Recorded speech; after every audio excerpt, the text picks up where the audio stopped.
बशीर ने नेहल को वार्निंग दी है, और क्या वार्निंग दी है, और वैसे भी मैं ये कहना चाहूँगी कि फरहाना के लिए बहुत अच्छी वार्निंग है। क्या हुआ, बशीर और नेहल बैठे हुए हैं गार्डन एरिया में दोनों, और नेहल स्टार्ट करती है बात फरहाना के बारे में। जब बशीर के पास बैठती थी तो बशीर, जब नेहल के पास बैठती थी तो बशीर के बारे में, अब फरहाना के बारे में बात करनी शुरू कर दी है। तो बोलती है कि फरहाना कह रही थी कि जो इनको मैं दोस्त समझती थी, यानी कि बशीर, अमाल और कोई एक और, इन लोगों ने मुझसे इतने गंदे तरीके से बात करी, लेटर वाले टाइम की बात है, लेकिन जिनको मैं दोस्त नहीं समझती थी, प्रणीत, अभिषेक और जीके वगैरह, इन लोगों ने मुझसे इतने अच्छे से बात करी, मतलब इतने सही तरीके से बात की, तो मुझे काफ़ी अच्छा रियलिटी चेक मिला। और अभी तो फरहाना को असलियत पता ही नहीं ये लोग पीछे क्या बोल रहे हैं उसके बारे में, ठीक है।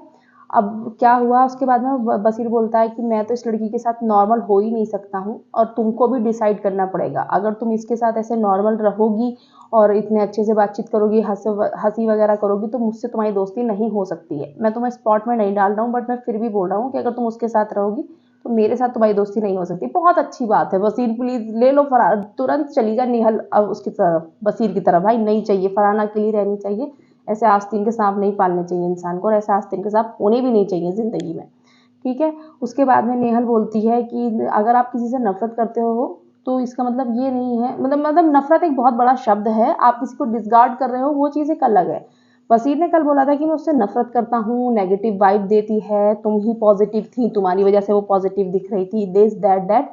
और जो अमाल है उसने फरहाना के हाथ से खाना छीन लिया था। अब इनको ये नहीं पता है, वन वर्सेस ऑल दिखा रहे हैं, और बिग बॉस ना इसी चीज को सपोर्ट करते हैं जो अपने गेम के लिए आगे चलता है। ऐसे नहीं फालतू में इधर बैठ के अच्छे बन गए, उधर बैठ के अच्छे बन गए, लेकिन कैमरा तो सब तरफ चलता रहता है ना। अब फरहाना जैसी भी है वो नेगेटिव भी जाती है, ऐसा नहीं वो नेगेटिव नेगेटिव जाती, पॉजिटिव जाती है, बट रियल है। डबल पर्सनैलिटी नहीं है, इसके फेस पे ऐसे है, उसके फेस पे वैसे, वो सेम पर्सनैलिटी है, बिल्कुल सेम रहती है एक साथ। अब क्या हुआ उसके बाद में, ये जो है क्या कहते हैं, बशीर ने बोला मनहूस ये कितनी बार कैप्टन बन गई थी, क्या हमने इसको कैप्टन बनाया नहीं था, और इसकी कैप्टनसी में सबसे ज़्यादा काम कराया हम लोगों ने। चलो बशीर तुमने तो करा था काम, लेकिन जो सबसे ज़्यादा कैप्टनसी उसकी तबाह करी थी ना, तुम ही लोगों के ग्रुप ने करी थी सबसे ज़्यादा। शहबाज ने करी थी, अमाल ने करी, कोई काम नहीं कर रहा था। सबसे ज़्यादा परेशानी, और पूरा गिरवाया है तुमने, बार बार बार बार, हमने तुम्हें वोट देके बनाया था, हमने तुम्हें वोट देके बनाया था, हमने तुम्हें वोट देकर बनाया था। और फिर बोलता है कि झूठी ना, ये झूठी इतनी है, ये अपनी बात से मुकर जाती है। पहली कैप्टनसी में उसने नीलम के लिए बोला था कि मैं नीलम को बचाऊंगी, तुम लोगों ने पूछा था, तो हाँ ठीक है उसने बचा दिया नीलम को। अगर उसको ऑप्शन मिलता तो बचाती वो, उसने बोला ना, उसने अमाल तक से बोला था कि मैं नीलम को ही बचाऊंगी, लेकिन मैं देखना चाहती हूँ ये लोग कितना बोलेंगे मुझे, और अमाल को ये बात पता भी है। खैर जो भी है ठीक है। अब हॉट टॉपिक कौन है, फरहाना भट्ट है, तो पूरे दिन की लाइव में ऑलमोस्ट फरहाना फरहाना ही होने वाला है गाइस। फरहाना ही नाम आपको लगातार सुनाई देगा। सो चलो ठीक है, अब देखते हैं क्या होता है आगे, क्या दोस्ती बढ़ती हैं, कैसे डायनेमिक्स चेंज होते हैं। फरहाना शायद से अब वो बिग बॉस अगर उसको रियलिटी चेक दे देंगे तो वो शायद जीके की दोस्त बन सकती है, क्योंकि जीके में ही इतनी अंडरस्टैंडिंग है कि वो फरहाना को समझ पाते हैं शायद से।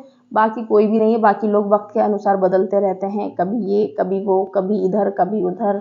कभी अमाल को फरहाना समझ में आती है, कभी अमाल को नेहल समझ में आती है, क्योंकि क्यों समझ में आती है उसको ना, तानिया वगैरह क्यों अच्छी लगती है। कल अमाल बोलता है लाइव फीड में, तानिया खुद बोलती है मुँह से, अभी अमाल हमारे थप्पड़ वप्पड़ मार देगा तो हम कुछ कहेंगे थोड़ी, बुरा थोड़ी मानेंगे। फरहाना बट थप्पड़ खाएगी, तुम लोगों से थप्पड़ खाना है ये, इनको इसलिए फरहाना बुरी लगती है क्योंकि वो इनकी इतनी बकवास सुनी नहीं सकती है कभी भी।